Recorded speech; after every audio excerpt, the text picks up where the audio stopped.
More Apple news has leaked out ahead of next week's event. I'm Jeff Bakalar filling in for Bridget Carey. This is your CNET update.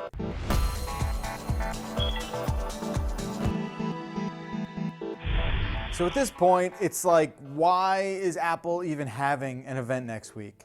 We pretty much know every single detail there is to know at this point, especially today as we're finding out Apple may debut an iPad Pro and the iPad Mini 4 next week. According to 9to5Mac, citing trusted sources, a 12.9-inch iPad is almost ready for prime time. Full specs on the new iPads are a little light at this point, but if Apple does unveil them next week, look for them to be available this November. So while we don't have specific specs about the new iPads, the picture is much clearer on the new Apple TV.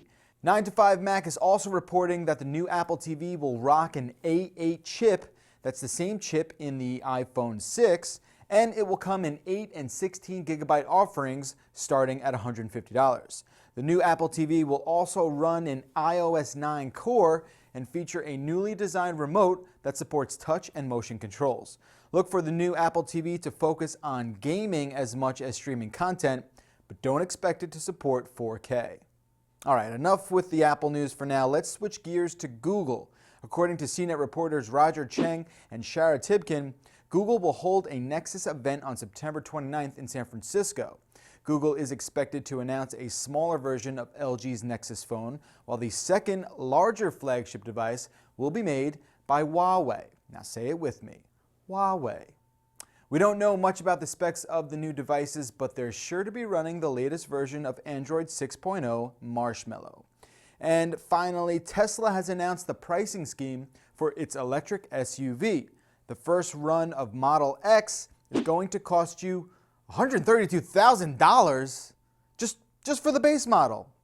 Well, that puts me, I want to say like $100,000 over budget, but I guess the future isn't going to be cheap. I mean, this thing comes with a feature called autopilot. That's just what it's called, autopilot. So I guess I'm not too surprised. What is a bit surprising though is that the car is only going to get 240 miles on a single charge, which isn't as good as other Tesla models. So where is that magical $35,000 Tesla that everyone's always talking about, the Model 3? Well, Elon Musk said in a bunch of tweets that pre-orders will begin March of next year.